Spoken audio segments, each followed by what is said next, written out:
இந்து முன்னணி நாங்க ஒரு மாநாட்டை கூட்டம் வாங்கன்னு சொன்னாங்க.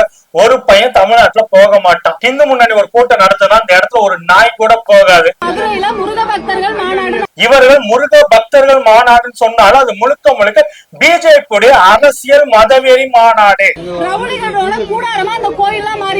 கொடிய பார்ப்பனர்களின் கொள்ளை கூடாரமாக இருந்த கோயில்களை மீட்டெடுத்து பார்ப்பனர்களிடம் பாதுகாக்கணும், பார்ப்பன கொள்ளையர்களிடம் காப்பாற்றணும், பார்ப்பன கொள்ளை வெறியர்களிடமிருந்து காப்பாற்றணும். கோயில்களை மந்திரத்தை ஒழுங்கா சொல்லுங்கன்னு சொன்ன ஒரு பொண்ணை வந்துட்டு ஒரு தீட்சை பலான்னு அரைஞ்ச பாத்தீங்களா, கண்ணம் பழுக்க அந்த மாதிரி நடந்திருக்கும். உங்களுடைய பம்மாத்து வேலையெல்லாம் நீங்க சிதம்பரம் தீட்சிதர் கோயிலுக்கு போயிட்டு இதே மாதிரி கத்தி நீங்க வீடியோ போடுங்க பார்ப்போம். உங்களுக்கு திராணின்னு இருந்தாக்கா ஆன்மீக மாநாடு நீங்க நடத்த கிடையாது, மதவெறி மாநாடு நடத்துறீங்க.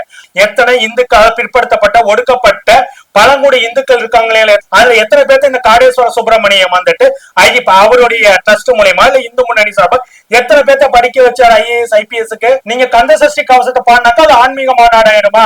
இந்து சமயத்துல வாங்குற ஒவ்வொரு காசுக்கும் கணக்கு எடுக்குது மிஸ்டர் H ராஜா. நீங்க பார்ப்பனர் தட்டுல போட சொல்றீங்க இல்லைங்களா, அதுக்கான காசுக்கான கணக்கு எவன் கொடுப்பான்? உங்க நொப்பனா வந்து கொடுப்பான். உங்களை நீங்களே தாக்கி கொண்டு எதிர்கட்சிகளை மாற்று இயக்கத்தினர் எங்களை தாக்கிட்டாங்க, அதனால பாத்தீங்கன்னா எங்களுக்கு பாதுகாப்பு கொடுன்னு சொல்லிட்டு சுய விளம்பரத்துக்காகவும் உங்களுடைய கட்சிகளுக்குள்ளே நீங்க பதவி வாங்குறது இந்த மாதிரி கேடுகட்ட ஈனத்தான வேலை செய்யறது.